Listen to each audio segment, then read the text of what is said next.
Hello everyone, আসসালামু আলাইকুম। কেমন আছেন সবাই? আবারও ছোট্ট একটা ব্লগ নিয়ে চলে আসলাম।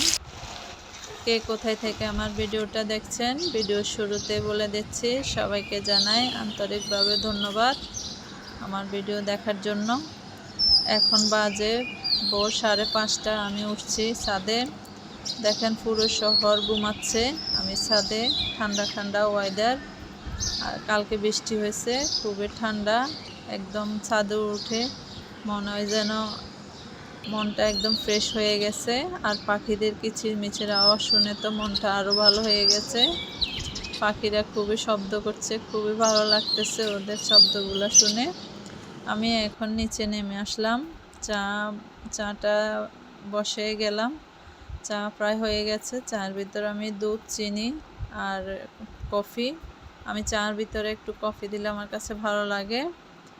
সবগুলো মিক্স করে আমি এখানে দিয়ে দিলাম। চাটা ভালো করে জাল করে নেব। চাটা খাবো, বাচ্চাদেরকে খাওয়াইছি, তাদের জন্য পরোটা বানাইছি, তারপর ডিম দিয়ে পরোটা দিয়ে ওরা খাইছে, আমিও একটা খাইছি। সকাল সকাল তো আর এমনি খালি পেটে চা খাওয়া যায় না, তাহলে গ্যাস্ট্রিকের সমস্যা হতে পারে। বাচ্চাদের এক্সাম চলতেছে, তাদেরকে আমি নাস্তা করে এক্সাম নিতে চলে যাব। পরীক্ষা শেষ হয়ে এখন ওদেরকে নিয়ে বাসায় আসছি। এখন আমি রান্না বসাবো। চিকেনটা আমি ফ্রাই হইতে দিচ্ছি, চিকেনটা ফ্রাই হয়ে নাক। চিকেনটাকে একদম ভাজা ভাজা করে নেব রান্নার জন্য।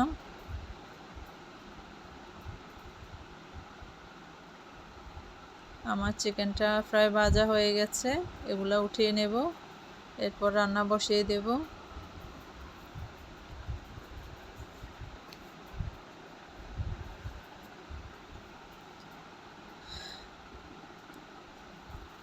চুলায় তেল আর পেঁয়াজ দিয়ে দিলাম, সব মশলা দিয়ে ভালো করে কষিয়ে নেব।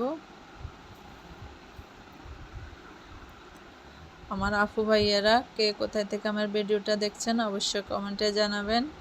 ভালো লাগলে আবারও ছোট্ট করে বলে দিচ্ছি, যদি ভালো লাগে অবশ্যই, কোথাও ভালো লাগে অবশ্যই লাইক কমেন্ট সাবস্ক্রাইব করে যাবেন।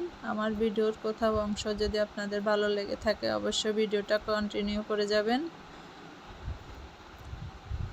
আমার নিউ চ্যানেলে আমার সকল আপু ভাইয়াদেরকে আমন্ত্রণ জানাই। যে সকল আপু ভাইয়ারা আমার সব সময় ভিডিওগুলো দেখেন তাদেরকে আমার পক্ষ থেকে আন্তরিকভাবে ধন্যবাদ আমাকে সাপোর্ট করার জন্য। আমি আপনাদের সাপোর্টে যেন এগিয়ে যেতে পারি। আমি ভালো করে ভিডিও শ্যুট করতে পারি না, শিখতেছি আস্তে আস্তে, ইনশাল্লাহ হয়ে যাবে।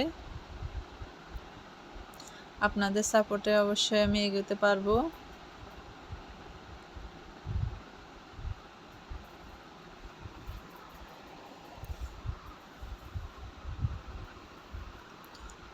আমি মশলাটা ভালো করে কষিয়ে নেব। যে কোনো তরকারির মশলা, আপনার মাছ মাংস যে কোনো মশলা আপনি ভালো করে যদি না কষান তাহলে আপনার রান্নাটা ভালো হয় না। আমি এর ভিতরে গরম পানি দিচ্ছি, প্রায় মশলা কষানো হয়ে গেছে।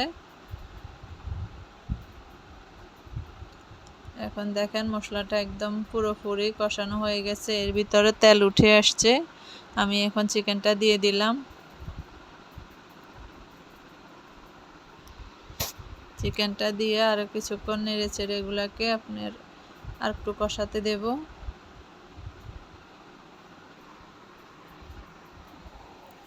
কষানোর পরে আমি এর ভিতরে আপনার গরম পানি অ্যাড করব।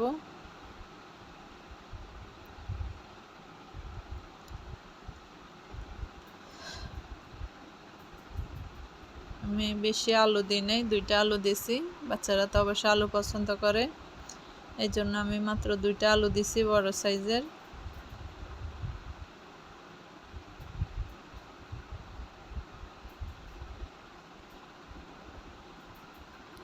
আবারও বলতেছি, আমার ভিডিওটা যদি ভালো লেগে থাকে কোথাও অবশ্যই কন্টিনিউ করে যাবেন।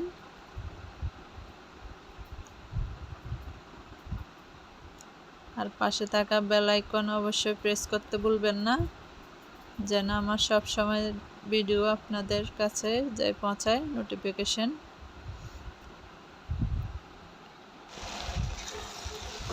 আমি এটা এখন হতে দেব। অন্য চুলায় ভাজি বসাইছি। আমি আমার জন্য কিছু সবজি ভাজি করছি। আমি ভাজিটা একটু বেশি পছন্দ করি। বাসায় তেমন কিছু ছিল না, আপনার কিছু ভেন্ডি ছিল, তারপরে আলু আর কাঁকরোল ছিল, ওগুলো দিয়ে আমি অল্প করে ভেজে নিচ্ছি। এগুলো তো শুধু আমি খাবো, বাচ্চারা কোনো খাবে না। এরপরে আমার মাংসটা ফ্রাই হয়ে আসছে, আর একটু হতে দেব, কালারটা আর একটু আসবে, তারপর আমি আমার মাংসটা অলরেডি হয়ে গেছে। কেমন হয়েছে অবশ্যই জানাবেন, কালারটা কেমন আসছে। আর আবারও আপনাদের থেকে বিদায় নিচ্ছি। আমার আপু ভাইয়ারা সবাই ভালো থাকুন, সুস্থ থাকুন। আসসালামু আলাইকুম।